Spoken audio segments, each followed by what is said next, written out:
Hi, my name is Tony Kovatch, and I'm the artist in residence here at Liberty Bellows in Philadelphia. I want to welcome you back to our series of instructional videos for the piano accordion. In past lessons, we explored two distinctly different flavors of the minor scale, natural minor and harmonic minor. Today we will explore yet another flavor, one that will evoke a completely different mood, called the Dorian scale, which we will use to play the song, What Shall We Do with the Drunken Sailor? First, let's review our natural minor scale. Remember, in the natural minor scale, you flat the 3rd, 6th, and 7th scale degrees.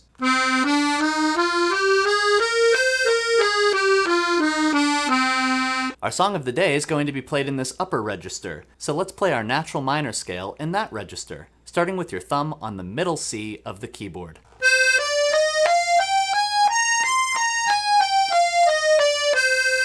To change this to a Dorian scale, we're simply going to change one note. All we have to do is raise the 6th note of the scale. Right now that's an A flat. We're going to change that to an A natural. So now the scale will sound like this.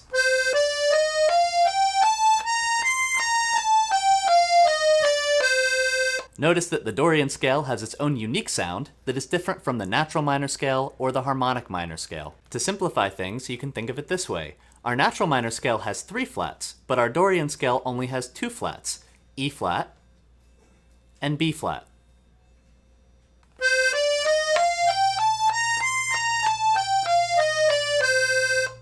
Our song of the day only uses 2 chords, C minor and B flat major. C minor, of course, is our tonic, which we've been using extensively in our last few lessons. That's C, E flat, and G.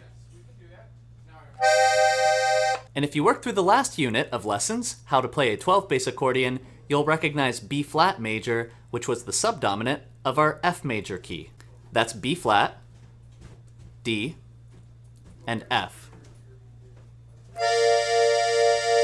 Today when we play our C minor chord, let's use our 1st finger, 3rd finger, and 5th finger. When we play our B flat chord, let's play our thumb on the B flat, our index finger on the D, and our 4th finger on the F. That way we can shift between the chords very easily. C minor, B flat, C minor, B flat. Let's review our left hand. Find your C minor chord. Your B flat chord is going to be 2 rows beneath it. Remember that F is right next door, and then you're going to want to hop down 1 more row to find your B flat. So again, that's C minor and B flat. In our song today, we're often going to play those 2 chords back and forth like this.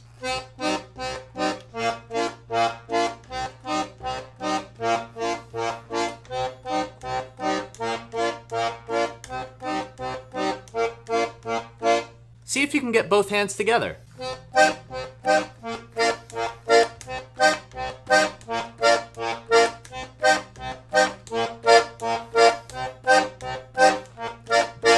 All of this will come in handy as we transition to our song of the day, What Shall We Do with the Drunken Sailor?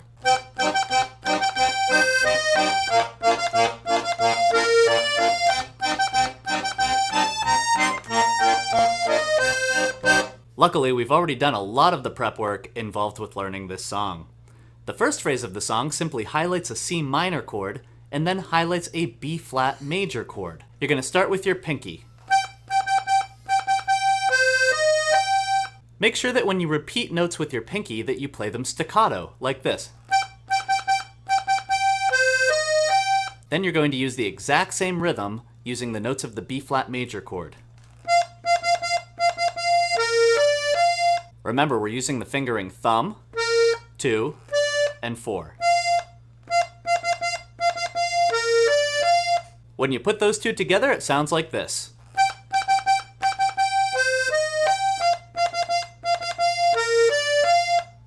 And now we get to use a fairly advanced maneuver called finger substitution. The next phrase of the song sounds just like the beginning. But instead of going down, it goes up. That means at some point we have to shift our hand up to reach those notes. Unfortunately, we can't shift our thumb up to the G at the very beginning of that phrase because there's no break in the music. We're not going to have any time to shift our hand up until after we play the first note of this next phrase. Watch what happens if I try to shift my hand up for the first note of the phrase. It will sound like this.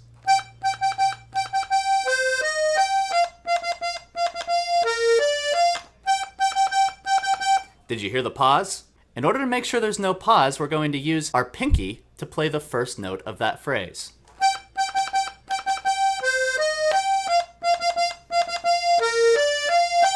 No pause. After that first note, we have a short break where we can shift our thumb up to the G.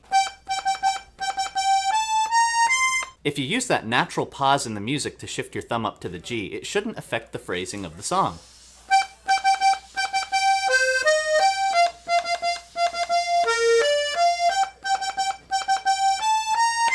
So notice when we're going up, we're using the notes of the Dorian scale. We're playing an A natural. The very last section of this phrase involves us doing a crossover. You're going to play B flat, G, and F using your third, second, and thumb, and then you're going to cross your third finger over to the E flat and finish out the song by playing 2 C's with your thumb. That's going to look like this. So the second half of the song sounds like this. Remember, we're going to start with our pinky and then substitute our thumb.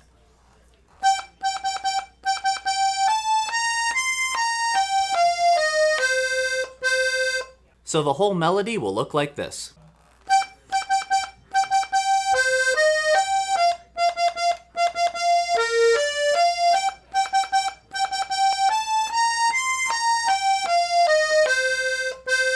And then the entire song repeats.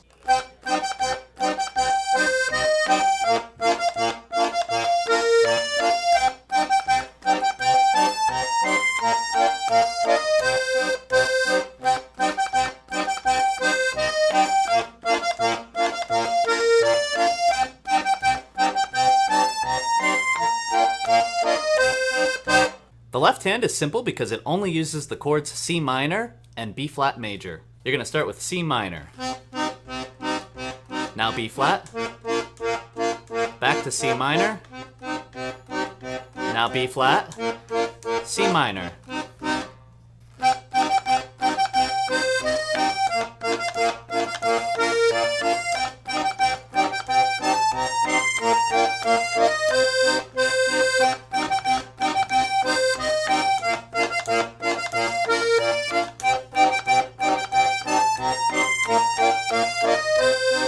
Hey, remember in the warm-up when we played the chords with both hands? Let's do the same thing now to create a fun contrasting section for the song.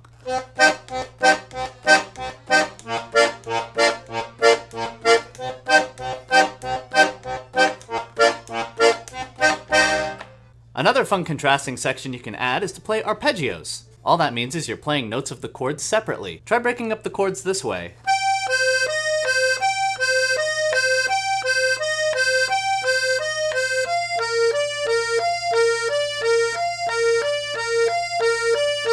Notice every other note I play is the thumb.